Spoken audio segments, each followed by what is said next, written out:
Olá pessoal, sejam bem-vindos a mais uma videoaula do meu canal do YouTube, Anatomia com o Professor Carlão. Hoje a nossa videoaula é sobre anatomia óssea da cabeça, onde eu vou trabalhar com vocês acidentes ósseos mais voltados para a área da odontologia, ok? Eu tenho aulas de ossos da cabeça lá no meu canal do YouTube, porém os acidentes ósseos trabalhados lá são numa visão mais geral, né? E nesta videoaula eu vou trabalhar alguns acidentes ósseos, algumas considerações mais específicas para aí os alunos do curso da odontologia. Tudo bem?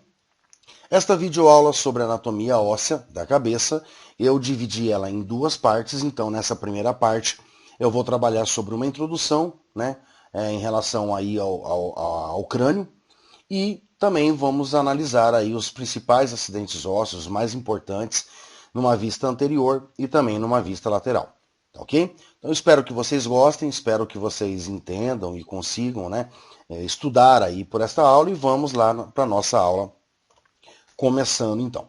Bom, quando nós falamos em relação à cabeça, nós temos que entender que toda a cabeça ela é formada por vários sistemas, né? Então nós temos aí o sistema tegumentar, que seria a pele, né? Com todos os seus anexos, né? Então o cabelo, as glândulas sebáceas, glândulas sudoríparas, ok? Nós temos o sistema muscular, então aí formado pelos músculos da face, músculos da mastigação, ok? Nós temos o sistema glandular, então nós temos as glândulas salivares, nós temos a glândula lacrimal, nós temos glândulas sudoríparas e também as sebáceas, né, que estão pertencentes aí ao sistema tegumentar.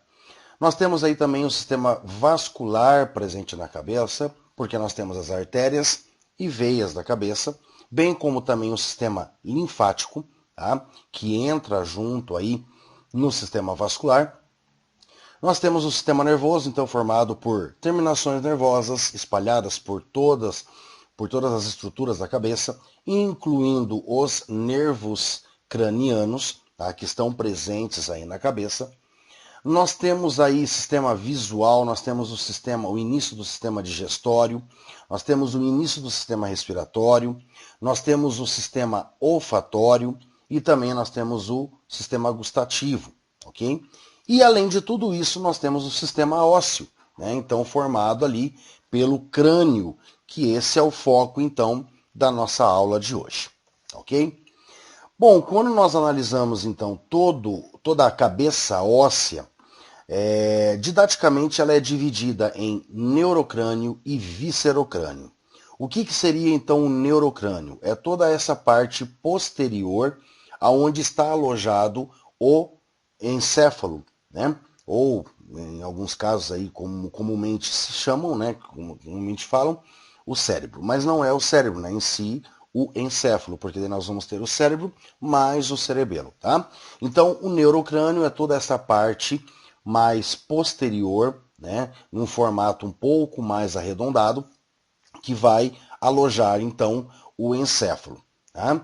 E depois nós temos o víscerocrânio, que é toda a parte antero-inferior da cabeça óssea, aonde estão alojados os órgãos dos sentidos, né, e início do sistema respiratório e do sistema digestório. Tá? Então, quando nós observamos o neurocrânio ele vai ser formado pelo osso frontal, pelos dois ossos parietais, pelos dois ossos temporais, o direito e o esquerdo, pelo osso etimoide, que é um osso ímpar, pelo osso esfenoide, que também é um osso ímpar, e pelo osso occipital, que também é um osso ímpar, ok? Quando nós analisamos, então, o víscerocrânio, né, que é a parte anterior e inferior, né, que denominamos de face, vamos dizer assim, nós vamos ter, então, o osso frontal, que também entra na composição do víscerocrânio. Tá? Nós vamos ter os dois ossos nasais, que formam, então, aí o dorso do nariz, a parte óssea do nariz. Nós vamos ter o osso maxila, né, que então sustenta aí os dentes superiores, né, que também nós vamos ver mais à frente aí, que vai conter internamente o seio paranasal maxilar. Nós temos ali então também os dois zigomáticos, né, então o direito e o esquerdo, ossos lacrimais, né, direito e esquerdo, que ficam aqui entrando na constituição da cavidade orbital, tá? O osso mandíbula, que é um osso ímpar, tá? Nós temos o osso vomer, que ele é mais visualizado numa vista inferior, porém numa vista anterior, nós também observamos uma parte do osso vomer, porque uma parte desse osso vomer entra na constituição do septo nasal, né? Então a parte mais inferior do septo nasal é o osso vomer. Além dos dois ossos palatinos, né, que vão ficar no palato ósseo, né, posterior às maxilas, que nós vamos ver mais à frente, e também as duas conchas nasais inferiores, né, uma direita e uma esquerda, ok? Que ficam dentro, então, aqui da cavidade nasal, né? Então aqui nós temos a abertura piriforme e conseguimos observar, então, as conchas nasais inferiores, tá ok? Bom, toda essa cabeça óssea, né, ela é formada por 22 ossos que são unidos por sutura, exceto a mandíbula, que é articulada ao osso temporal por uma articulação chamada ATM, articulação temporomandibular, e esta articulação nós vamos ter uma aula específica sobre essa articulação, que também será postada lá no meu canal do YouTube, ok? A função, então, geral, né, da cabeça óssea é alojar o encéfalo, né, no neurocrânio, ok?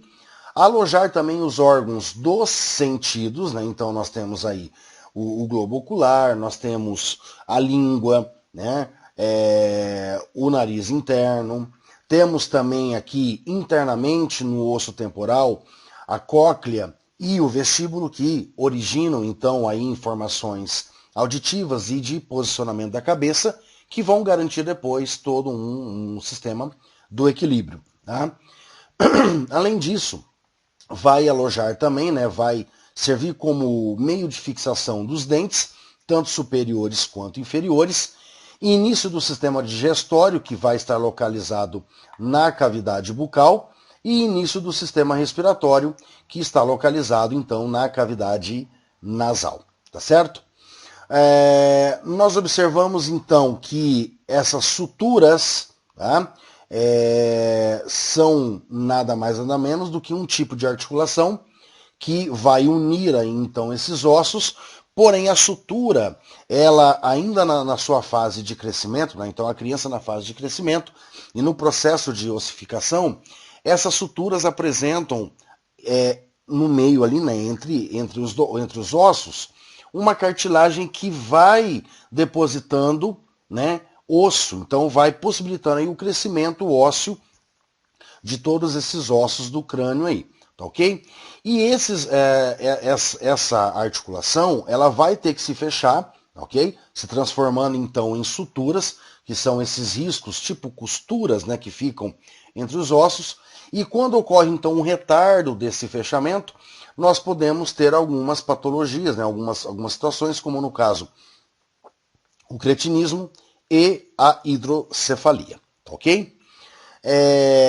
Então, comumente, né, em alguns livros, é denominado, por exemplo, crânio, é a cabeça óssea, né, como um todo. A calvária é somente a parte superior, né? Então, se nós traçarmos um plano transverso, né, pegando aqui desde a glabela, que é essa proeminência que fica entre os dois arcos superciliares, né? Então nós temos a glabela, e traçarmos então esse eixo transverso, né, até a parte posterior aqui, e fizermos um corte, nós vamos tirar toda essa parte superior, que nós também chamamos de calota craniana, tá? Então é aí a calvária, ok? Outra coisa que é importante nós entendermos que os ossos do crânio, como todos os outros ossos do corpo humano, são revestidos tanto externamente quanto internamente por membranas, né, que nós chamamos aí de periósteo e endósteo. Então, revestindo toda a parte externa dos ossos, nós temos o periósteo e revestindo toda a parte interna dos ossos, nós temos o endósteo, ok? E uma coisa que é bem visível, né, e é visualizado somente nesses ossos planos do crânio, né, então frontal, parietal, occipital, né, mais precisamente, é a substância diplo. Então, o que seria a substância diplo? Em outros ossos, né, do corpo humano, nós temos a composição, ou seja, uma camada compacta por fora e uma camada esponjosa por dentro, tá certo? O que acontece? Nos ossos planos do crânio, existem duas camadas compactas. Então, como nós observamos nessa imagem inferior. Nós temos uma substância compacta externa, nós temos uma outra substância compacta interna, e entre as duas compactas fica a substância esponjosa, que é denominada especificamente aqui nos ossos planos do crânio como substância diploide. Tá? Então a substância diploide nada mais é do que uma substância esponjosa entre duas compactas, estando aí somente nos ossos planos do crânio. Tudo bem? Então aqui nós fechamos um pouco, né, da nossa introdução aqui sobre o crânio, ou também chamado cabeça óssea, ok? Aqui, ó, nessa imagem, então nós temos o que nós chamamos de fontanelas, né? Antigamente, e aí muito comumente chamado de moleira, né? Mas não é moleira. Né? Então o nome correto é fontanela. O que seriam então essas fontanelas? São aberturas, né? São espaços entre os ossos do crânio, né? Que é fechado somente por uma membrana, tá?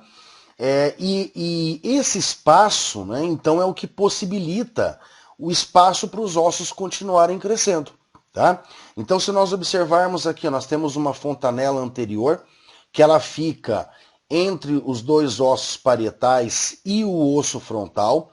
Lembrando que o osso frontal ele é formado por duas escamas, por duas placas ósseas, né, frontais, e depois tudo isso acaba se fechando. Tá? Nós temos uma outra fontanela posterior que fica entre os dois parietais e o osso occipital, né? Então possibilitando aí o crescimento tanto dos parietais posteriormente, quanto também do osso occipital. Nós temos uma outra fontanela chamada esfenoidal, que fica entre o frontal, esfenoide e os parietais, né? E nós temos uma outra fontanela aqui chamada de mastoidea, tá? Que fica entre o osso occipital, o osso parietal, o osso temporal. Ok? Então essas são as fontanelas, elas são espaços que estão presentes aí no recém-nascido, tá? E que servem, né, para que tenha espaços aí para que os ossos possam continuar crescendo, tá certo? Além disso, essas fontanelas, elas facilitam aí o momento do parto, tá? Em casos de parto normal, os ossos eles se acomodam uns sobre os outros, diminuindo então o diâmetro da cabeça, permitindo a saída da cabeça, né, pelo canal vaginal, diminuindo, né, a pressão intracraniana causada por essa passagem. Né? Então, diminui aí, evita, né, que possa surgir lesões intracranianas, né, mais precisamente cerebrais no feto. Tá certo? Bom, então aqui agora nós vamos começar a analisar então os acidentes ósseos de uma vista anterior. Lembrando que quem quiser acompanhar, quem quiser rever a minha aula de ossos da cabeça, está na playlist sobre sistema ósseo. Tem bastante coisas que eu comento naquela videoaula. Né? Eu comento então sobre a cavidade orbitária, comento sobre a abertura piriforme, forame supraorbital, forame infraorbital, processos alveolares, né? Septo nasal. Porém, nesta videoaula, como eu falei, ela é mais voltada então para a área da odontologia. Então, eu vou trabalhar alguns acidentes ósseos que não estão relacionados na outra aula, tá? Bom, então primeiramente nós começamos com a glabela, representada aqui pelo número 1. Tá? Essa glabela é uma parte saliente entre os dois supercílios, tá ok? O número 2 está representando então uma sutura, que é chamada de sutura frontonasal, que é uma sutura que une o osso frontal com os dois ossos nasais, ok? O número 3 aqui está representando a sutura frontomaxilar, tá? Então nós temos aqui o processo frontal da maxila se unindo com o osso frontal, ok? Então sutura frontomaxilar.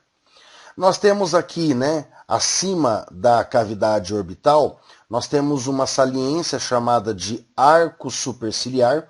Então nós temos dois, um direito e um esquerdo, ok? No arco superciliar, né, mais medialmente, nós temos aqui o forame supraorbital, e neste forame supraorbital possibilita então a passagem de nervo supraorbital e de uma artéria chamada artéria supratroclear, tá ok? Aqui o número 6, então, mais lateralmente do arco superciliar, nós vamos ter a margem supraorbital, e mais lateralmente nós temos o processo zigomático do osso frontal.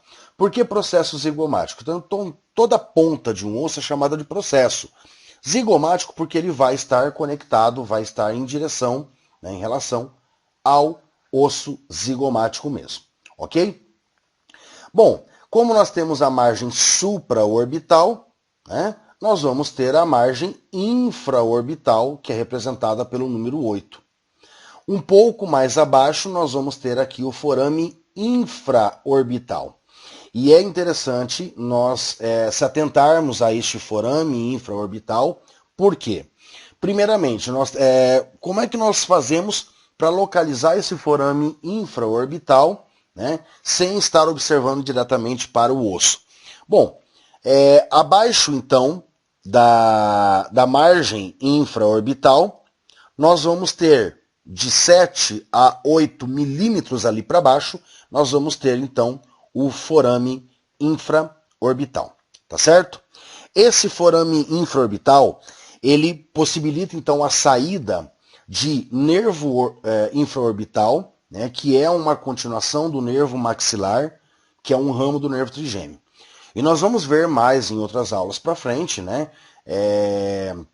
sobre o nervo trigêmeo, que este nervo, especificamente infraorbital, é o que vai fazer a inervação dos lábios superiores, da gengiva superior, né, e também aí de uma parte dos dentes superiores. Então, este forame ele é muito utilizado para anestesia do nervo infraorbital, né, realizado então aí pelo dentista, ok? Então, toda vez que se quer fazer algum procedimento a nível de dentes superiores, né, dependendo do procedimento, faz-se então uma anestesia especificamente aqui no forame infraorbital, porque você acaba já anestesiando, bloqueando o nervo infraorbital.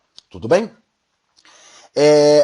Um pouco abaixo do forame infraorbital, né, aqui, ó, representado pelo número 10 do outro lado, nós temos a fossa canina, né? Então é uma depressão causada ali no osso maxila, tá?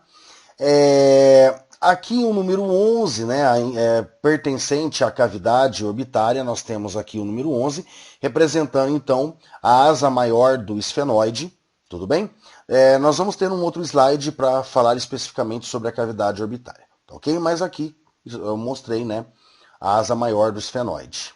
Número 12, aqui nós temos o septo nasal, né, observando mais precisamente aqui a parte superior, que é a lâmina etimoidal, tudo bem? Então, é uma parte do osso etimoide que desce, né, que tem um sentido inferior e vertical, né, vamos dizer assim, que é chamado então de lâmina etimoidal, que ajuda, né, que entra na composição do septo nasal, com a parte inferior do septo nasal, que é uma projeção do osso vomer. Tudo bem? Aqui o número 13 está um pouquinho meio apagado, mas é o número 13, está representando então as conchas nasais inferiores, concha nasal inferior. Número 14, aqui nós temos uma proeminência, né? Uma pequena elevaçãozinha aqui anterior, na união dos dois ossos maxilas, que é chamado de espinha nasal anterior. Tá? Um pouco mais para a lateral, nós temos a fóvea incisiva, tá? E um pouco mais para a lateral nós temos uma saliência, tá? Que é chamada de eminência canina.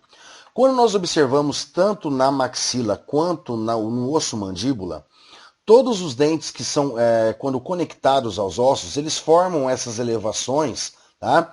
Que nós já vimos, né, na outra videoaula de ossos da cabeça, que essas elevações são chamadas de processos alveolares, ok?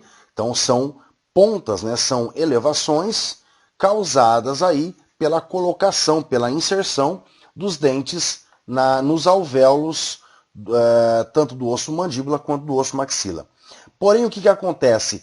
Essa eminência canina, ela é a mais elevada, ela é a mais saliente de todas as outras eminências, tanto do osso maxila quanto do osso mandíbula.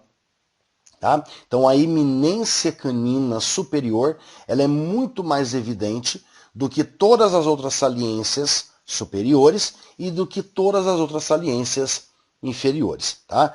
Aqui nós podemos, né, ver aqui que temos saliências que são chamadas de processos alveolares, mas essa eminência canina ela é bem evidente. Tudo bem? Ainda observando numa vista anterior, mas observando, né, pegando aqui o osso mandíbula, nós temos aqui a borda anterior do ramo da mandíbula, certo? Borda anterior do ramo da mandíbula. Nós temos aqui mais lateralmente, né, essa projeção, que é o ângulo da mandíbula. Um pouco mais anterior, né, entre a parte, né, anterior da mandíbula e o ângulo da mandíbula, nós temos um forame da mandíbula, chamado forame mentoniano, né, ou também chamado forame mentual. Este forame mentual, ele serve para a saída de vasos sanguíneos e nervos mentuais, né, que entraram, né, aqui pelo forame da mandíbula, tá certo? Esses nervos mentuais são ramos do nervo alveolar inferior, que é um ramo do nervo mandibular, que é do nervo trigêmeo, tá certo? Existe uma aula, uma videoaula minha no meu canal do YouTube, na playlist de nervos cranianos, que fala sobre nervo trigêmeo. Porém, eu vou gravar uma próxima aula específica sobre o nervo trigêmeo para a odontologia, ok? Então, mais à frente aí nós vamos ter uma próxima aula sobre esses nervos. E aí nós vamos entender todos esses nervos, artérias, veias que passam por esses forames, tá certo? Mas já é interessante, já é importante que o aluno ele vá gravando. Tá, forame mentoniano ou forame mentual, mas para que serve esse forame? Né? Para que serve forame infraorbital, forame supraorbital, né? O septo nasal, para que serve? O que são os processos alveolares? Eminência canina, né? Então, isso é muito importante aí para que o aluno ele já vá fazendo essas associações, tudo bem? Bom, a parte mais anterior aqui da mandíbula mostra então uma elevação que é chamada de protuberância mentoniana, e um pouco mais para baixo, né, quase na borda mesmo inferior da mandíbula, aqui nós vamos ter o tubérculo mentoniano. Tudo bem? Um outro acidente ósseo que não está enumerado aqui, mas que é importante também para, né, o aluno de odontologia saber, é a sutura zigomático-maxilar. Essa sutura zigomático-maxilar, então aqui nós temos o osso zigomático e aqui nós temos o osso maxila. É esta sutura aqui, ok? E essa sutura, em muitos dos casos, ela é palpável, né? Consegue-se sentir ela, ok? Então ela serve aí também como um ponto de referência, né, para o profissional de odontologia. Tudo bem? Bom, aqui falando especificamente da cavidade orbitária, né, ou cavidade orbital, nós vamos saber que a cavidade orbital ela é formada por projeções de alguns ossos, né?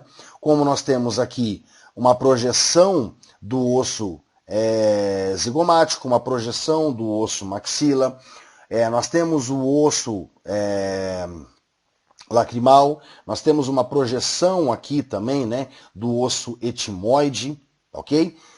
Nós temos lá no fundo uma projeção do osso esfenoide, que daí no caso seria a asa maior do osso esfenoide, e uma projeção também do osso frontal, né, que adentra aqui nesta cavidade orbital, ajudando também a formar então toda essa cavidade orbital. Tudo bem? Bom, o que nós conseguimos observar nessa cavidade orbital? Tá? Então aqui nós temos alguma numeração, por exemplo, número 1 é a face orbital da maxila. Aqui nós temos o número 4, a face orbital do osso zigomático. Né? Aqui teríamos a face orbital do osso etimoide, a face orbital do osso esfenoide. Mais superiormente aqui teríamos a face orbital do osso frontal, né? Mas aqui posteriormente nós temos um pequeno pedacinho do osso palatino que também entra na constituição da cavidade orbital.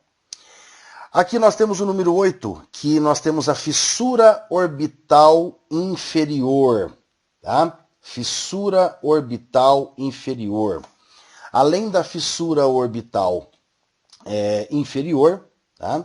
Nós vamos ter aqui o número 2, que é chamado de sulco infraorbital, que penetra por dentro do osso maxila, formando internamente, aqui representado pelo número 3, só que interno, o canal infraorbital, se abrindo aqui no forame infraorbital do osso maxila, que está representado pelo número 6, ok? Então nós observamos aí, né, que essa fissura orbital inferior, ela possibilita então a passagem do nervo infraorbital, então, né, que é nervo infraorbital e zigomático, que são ramos do nervo maxilar, que é originado do nervo trigêmeo, né?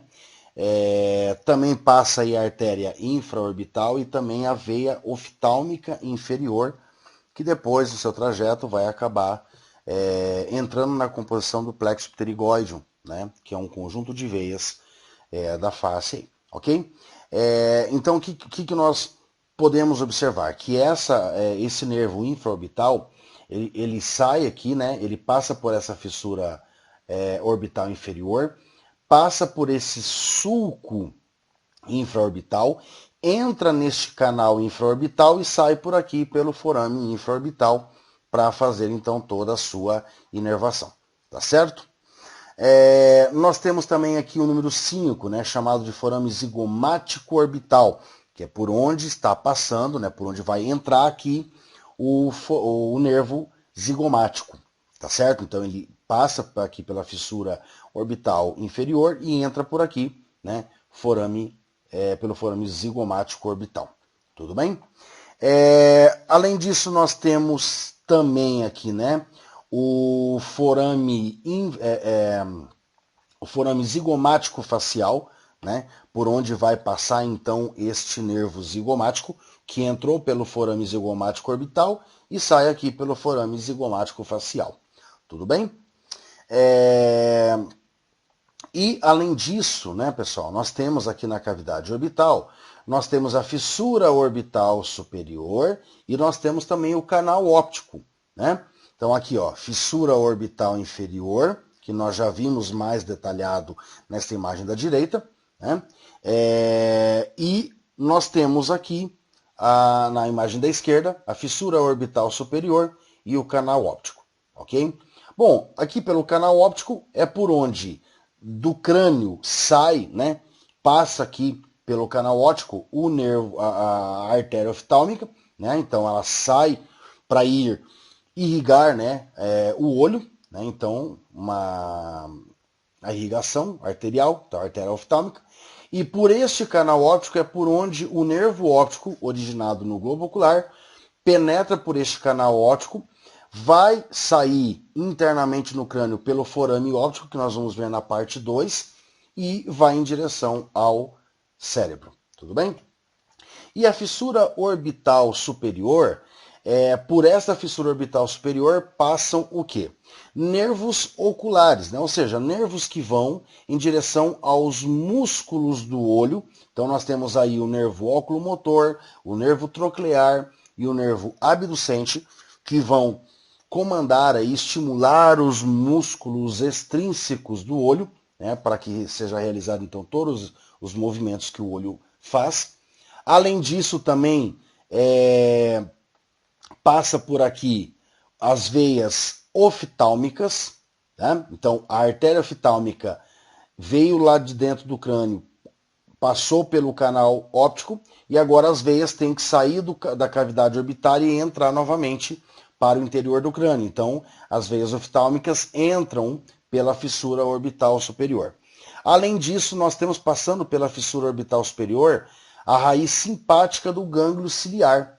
Tá? Então vejam quantas estruturas nós temos aqui passando tanto pela fissura orbital superior, quanto pela fissura orbital inferior, como também pelo canal óptico. Lembrando que pelo canal óptico passam somente dois elementos, né? O nervo óptico e também a artéria oftálmica. Tudo bem, pessoal? Além disso, né, ainda numa vista anterior, nós temos aqui a parte anterior da mandíbula, né? Apesar que nós já vimos uma boa parte aqui da mandíbula nesse primeiro slide, mas aqui nós temos mais estruturas, né, e numa melhor visualização. Então nós já vimos lá que aqui nós tínhamos o ramo, né, anterior, a borda anterior do ramo da mandíbula, que na verdade ela é chamada de linha oblíqua, né? Então nós vamos ter aqui a linha oblíqua, tá? Por esta linha, nesta linha oblíqua, é onde se prende, né, aonde se insere aí o músculo bucinador, ok? Então, nas próximas aulas aí nós vamos trabalhar os músculos da cabeça e nós vamos analisar então o músculo bucinador. Então, uma das suas inserções ocorre aqui nessa linha oblíqua da mandíbula, né? Nós já vimos também aqui essa proeminência lateral inferior, que é o ângulo da mandíbula, tá ok? Nós vimos aqui, né, todas essas elevações deixadas aqui pela implantação dos dentes na mandíbula, que são chamados de processos alveolares, tá? Nós temos aqui a fossa mentoniana, né, e ó, nós observamos lateralmente a fossa mentoniana, o forame mentoniano, ou também chamado mentual, ok? E este forame, ele é fácil de se observar, ok? Esse forame ele é fácil de se observar. Ele vai estar abaixo do primeiro ou do segundo dente pré-molar inferior, tá? Ou em algumas vezes ele fica entre os dois, tá? Entre o primeiro e o segundo dente pré-molar, tá? Então ele vai ficar inferiormente ali, certo? E aí ele fica a meia distância, né? A meia distância tanto para os dentes quanto para a base da mandíbula, tá certo? Por esse forame mentoniano, né, ou mentual, né, eu acho que já comentei, passam então vasos sanguíneos e nervos mentuais, né? Especificamente aqui os nervos mentuais são ramos do nervo alveolar inferior, que é ramo do nervo mandibular, que é originado do nervo trigêmeo. Tudo bem? Aqui o número 6 é a protuberância mentual, né? Como nós já vimos nessa imagem aqui do número 20, ó, protuberância mentual ou mentoniana, tá certo? Aqui nós vemos duas projeções da mandíbula, né? Então nós temos uma ponta mais fina anterior dos dois lados e uma ponta posterior mais saliente, né? Então essa ponta anterior mais fina é chamada de processo coronoide da mandíbula e lá posteriormente o que está se mostrando é a cabeça da mandíbula, tá? Então, nós vamos ter a cabeça da mandíbula mais superior, mais inferiormente nós vamos ter o colo da cabeça da mandíbula, e depois nós vamos ter mais inferiormente ainda o processo condilar. Tá ok? Então, aqui nós temos a mandíbula numa vista anterior. Além de uma vista anterior, nós vamos analisar ainda nesta aula uma vista lateral. Ok? Então, alguns acidentes ósseos que nós vamos analisar aqui, nós já vimos numa vista anterior. Como, por exemplo, né, a glabela, né, a espinha nasal anterior, nós já vimos aqui. A linha oblíqua, né, que está aí a borda anterior do ramo da mandíbula. Né, o forame mentoniano, né, como nós já vimos. Quem mais? O forame zigomático facial. Tá? Forame zigomático facial nós já vimos, tá certo? Agora nós vamos observar alguns outros acidentes ósseos que nós não vimos numa vista anterior. Lateralmente aqui, ó, aqui no osso frontal, né, nós temos aqui o número 1, ó, tá? Chamada de linha temporal ou também chamada de crista temporal, tá certo? Então nessa linha temporal ou crista temporal é onde está inserido aí, né, a fáscia e o músculo temporal. Né? A fáscia temporal e o músculo temporal. Tudo bem? Aqui o número 2 nós temos a escama do osso temporal, né? Mais precisamente o osso temporal. Né? Aqui o número 4 está representado a crista escamosa. Tudo bem? O número 5 aqui está mostrando o osso esfenoide, mais precisamente a asa maior do osso esfenoide. Aqui o osso temporal ele vai apresentar mais posteriormente aqui, ó, a crista supramastoidea, tá? Crista supramastoidea, por quê? Porque é uma crista e que fica em cima do processo mastoide. Tudo bem? Aqui o número 6 nós temos o arco zigomático e é interessante lembrarmos que o arco zigomático ele é formado tanto pelo processo temporal do zigomático quanto pelo processo zigomático do osso temporal. Então ele vai formar aqui, ó, o arco zigomático, tudo bem? Esse arco zigomático ele serve como ponto de fixação tanto do músculo masseter, né? Tanto do músculo masseter quanto também da fáscia temporal, tá certo? Aqui né, entre o osso frontal e o osso zigomático nós temos a sutura frontozigomática, tá? Frontozigomático, ok? Aqui na cavidade orbitária nós conseguimos observar o número 15, que é a lâmina orbital do osso etimoide, né? Ou também chamado parte orbital, né, do etimoide, mas o nome correto é lâmina orbital do etimoide. Por que lâmina orbital? Porque é a parte do osso etimoide que entra na composição da cavidade orbital, por isso é chamado de lâmina orbital. É o que nós observamos nessa imagem aqui, ó, que eu mostrei para vocês, ó, uma parte do osso etimoide, então a lâmina orbital do osso etimoide. O número 14 aqui está representando o osso nasal, propriamente, osso lacrimal, desculpa, propriamente dito, ok? Mais anteriormente aqui, né? Mais anteriormente, nós vamos ter uma pequena saliência aqui, né? Que é a fossa lacrimal, aonde fica, então, alojada o ducto lacrimal, ok? Que mais nós podemos observar? Bom, aqui o número 9 é o ramo da mandíbula, né? Lateralmente. O número 10 aqui nós temos o corpo da mandíbula, ok? Aqui, ó, uma projeção do osso temporal aqui, né? Nós temos aqui o processo mastoide, né? O número 7 aqui, tá?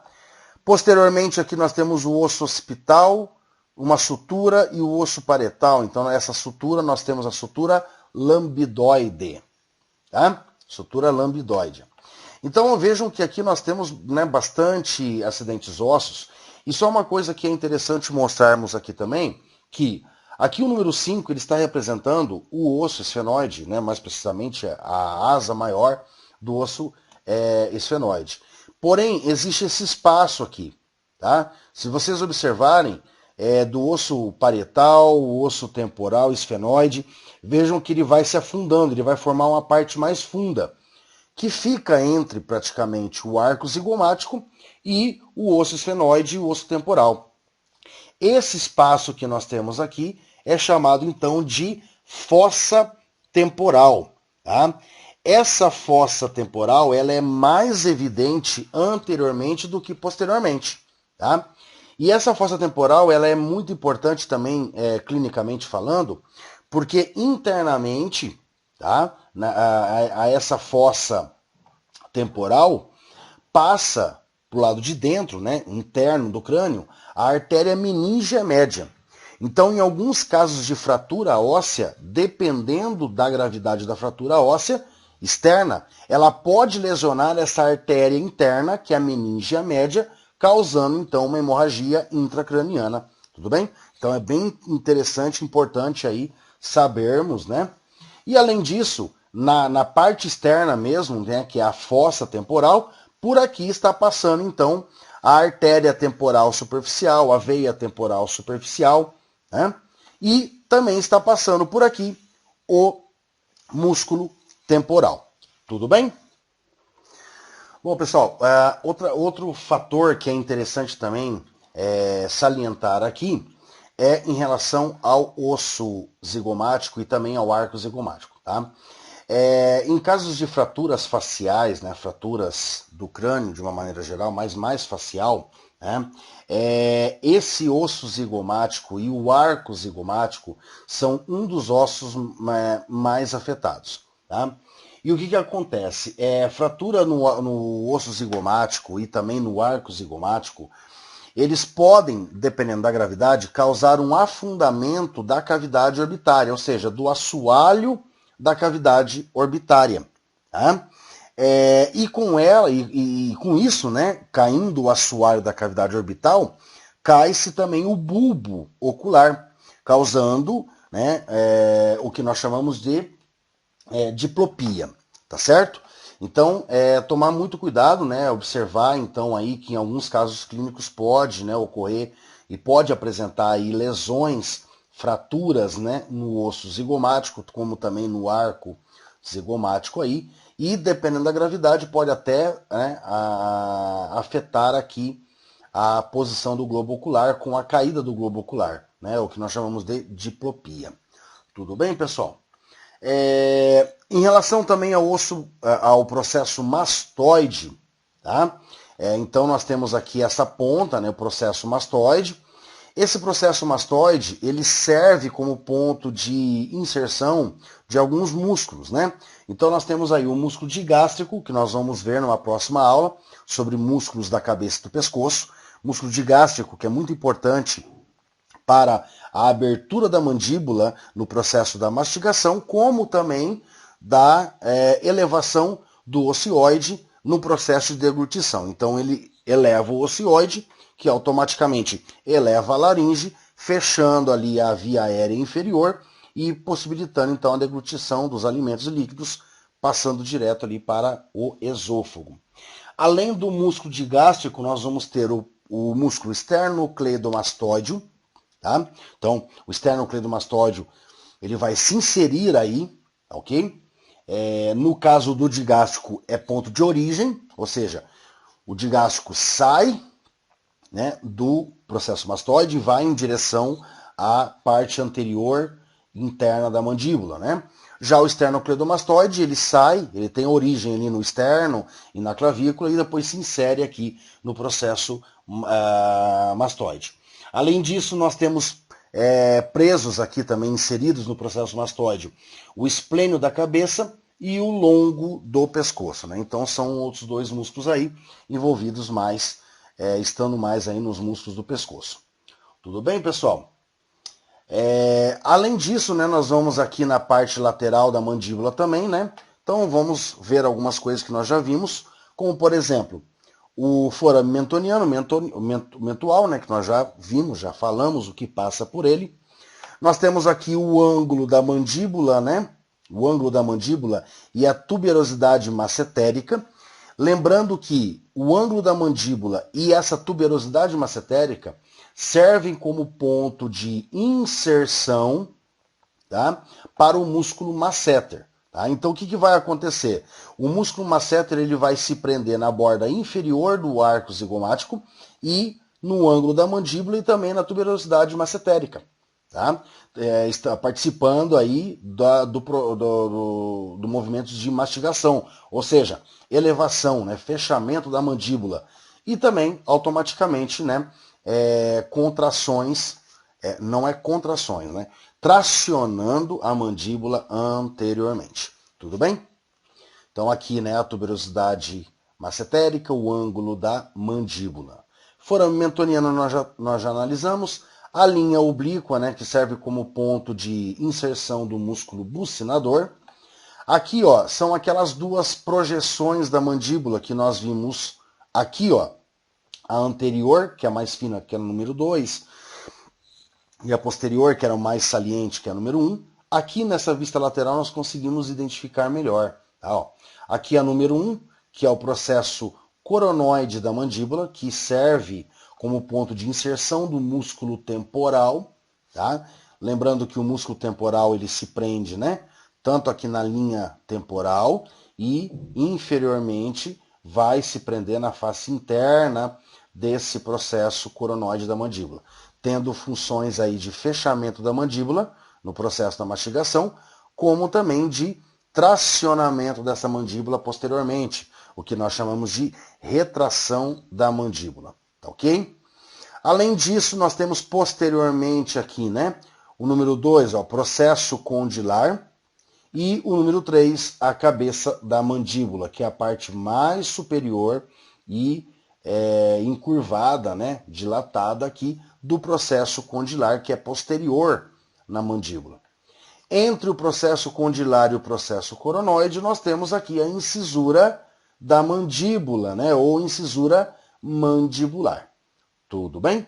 Então aqui nós vimos aqui a face lateral, tanto do crânio, né, do neurocrânio, do víscerocrânio, como também da mandíbula. E ainda numa face, numa vista, né, lateral, né, inferolateral, vamos dizer assim, mas é mais lateral, nós vimos alguns acidentes ósseos que nós já vimos anteriormente, como por exemplo o arco zigomático. Né? Agora nós vamos observar outros acidentes ósseos que nós não tínhamos visto ainda. Tá? Então aqui nós temos o arco zigomático, né, formado pelo processo zigomático do temporal e pelo processo temporal do zigomático. Tá? Então aqui nós temos uma sutura no meio também, né, chamada de sutura zigomático temporal. Tá certo? Aqui, ó, o número 3 está representando a fossa mandibular, que aqui é onde a cabeça da mandíbula, olha aqui, ó, a cabeça da mandíbula vai articulada numa fossa, né, que é essa fossa mandibular. Porém, anteriormente, nós temos uma pequena elevação chamada de eminência articular e, posteriormente, nós temos também uma pequena pontinha chamada de processo retromandibular. Tá? Então, eminência articular, fossa mandibular e processo retromandibular. Tá? O número 6 aqui é o poro acústico externo, antigamente chamado de meato acústico externo. Tá? Mas, na verdade, o nome correto atualmente é poro acústico externo. Tá? O número 5, nós vamos ter a parte timpânica do osso temporal. Tá? E um pouquinho mais acima, nós vamos ter o número 9 aqui, que é chamada fissura tímpano-escamosa. Tá ok? O número 7 aqui nós temos o processo mastoide. Tá?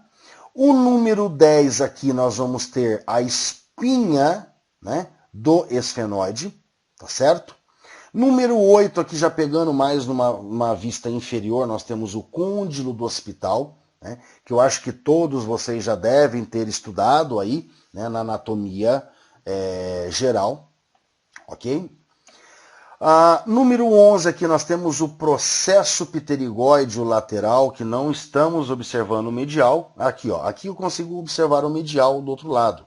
Né, ó, o lateral aqui, medial aqui e o medial mais interno aqui, tá? Então, processo pterigóideo lateral e processo pterigóideo medial, tá? Número 12 aqui, né? Nós temos a fissura ptérigo-maxilar, tá? Ó, fissura ptérigo-maxilar. E número 13 aqui, né? Entre a maxila, né? E o esfenoide, nós temos um buraco, né? Um espaço aqui, que é chamada de fossa ptérigo-palatina. E nessa fossa ptérigo-palatina, é importante nós sabermos que passa por ali a artéria maxilar, que depois vai se ramificar internamente na face. O nervo maxilar também passa por aqui. E o nervo palatino maior, tá? Então, o nervo palatino maior vai passar por aqui para depois sair, né, pelo forame palatino maior. Tudo bem? E depois, por último, nós temos aqui o número 14, chamado de tuberosidade da maxila. Aí é a parte mais posterior da maxila, posteriormente ainda, né, em relação ao terceiro molar, tá? Então nós temos o terceiro molar e nós temos essa saliência aqui, essa parte elevada do osso maxila posteriormente, chamada tuberosidade da maxila. E nesta parte da tuberosidade da maxila, eu quero fazer um comentário, até deixei aqui em vermelho para vocês, o que acontece. Em alguns processos de extrações do terceiro molar, que é conhecido aí como dente do juízo, né? Dente do siso. Então, quando se vai extrair esse terceiro molar superior, pode ocorrer algumas fraturas nesta tuberosidade, tá? Sendo muito maior em casos onde esta tuberosidade se tornou oca. Por quê? Porque nós temos que entender que internamente da maxila nós temos um espaço chamado seio paranasal maxilar. E, em alguns casos, esse seio maxilar paranasal maxilar, ele aumenta e torna essa tuberosidade oca. Então, como essa tuberosidade ficou oca, a hora que o dentista vai extrair esse dente, ele acaba fraturando essa tuberosidade. Tá? Ou em situações onde não tem nada a ver com o seio maxilar, mas o extrator que o dentista utiliza exerce muita pressão sobre essa tuberosidade da maxila e acaba fraturando isso aqui. Tá? Essas fraturas podem ser variadas e podem ocasionar aí até uma comunicação buco-sinusal. Por quê? Porque nós temos que lembrar que essa tuberosidade da maxila está na cavidade bucal. Então pode acontecer que saliva ou alimentos ou líquidos podem acabar entrando por essa fratura e se conectando, se comunicando com esse seio maxilar, né, sinusal. Por isso que nós chamamos de uma comunicação buco-sinusal, ok? Em alguns casos pode envolver também o âmulo pterigoide, tá? O âmulo pterigoide nessa fratura. Então, em alguns casos de erro ou de excesso de força pelo profissional dentista, além de fraturar a tuberosidade, ele pode fraturar também o âmulo pterigoide. Tá? Ó, o âmulo pterigoide. E o problema de fraturar o âmulo pterigoide é que neste âmulo é onde se insere o músculo tensor do véu palatino, né? Lá do palato mole. E quando ocorre essa fratura do âmulo pterigoide, o palato mole ele fica sem suporte, ele fica enrijecido, né? Ou seja, ele perde o enrijecimento, ele torna-se flácido, né? E o palato mole ele acaba caindo, tendo uma queda, ocasionando disfagia e disfonia. Ou seja, disfagia, dificuldade de respiração, e disfonia, né? Dificuldade de fala. Tá? A disfagia, além de causar um certo tipo de dificuldade de respiração, também causa uma dificuldade da deglutição, ok? Então, por isso que, claro, isso obviamente, né, todo aluno de odontologia ele vai aprender técnicas, né, mais para frente no curso, mas é importante tomar-se muito cuidado, né? Vai se extrair o terceiro molar? Vai. Então, observa-se, né? Por isso que é muito comum o dentista ele fazer uma radiografia panorâmica, né, o local desta região, para se observar se a cavidade do seio paranasal maxilar não invadiu a tuberosidade da maxila e não provocando, assim, uma futura fratura dessa tuberosidade, tá ok? Ou em muitos casos o dentista acaba nem realizando a radiografia e às vezes o problema não é nem isso. Às vezes o problema é que o extrator que ele utilizou, a força que ele utilizou, causou muita pressão e que acaba ocasionando então aí uma fratura. Tudo bem? Bom, pessoal, então aqui chegamos ao fim desta primeira parte de anatomia óssea da cabeça, voltada para o curso, para a prática, né, odontológica. Espero que vocês tenham gostado, espero que vocês tenham entendido e tenham aprendido, né, sobre esta primeira parte, sobre esses acidentes ósseos, algumas considerações aí bem importantes, tá? Lembrando que eu utilizei algumas referências bibliográficas para a elaboração desta videoaula, né? Uma delas é Anatomia da Face, Bases Anatomofuncionais para a Prática Odontológica, tá? Né? 8ª edição aí, do Miguel Carlos Madeira e Roelf J. Cruz Risolo, além de utilizar também, né, Anatomia Fundamental do Sebastião Vicente de Castro, Grey Anatomia, né, também é um livro muito bom. Eu utilizo também um livro que eu tenho, que é chamado Testila Target, né, então Tratado de Anatomia de Testila Target. E também utilizei, né, um outro livro de anatomia, né, chamado Anatomia para a Clínica. Né?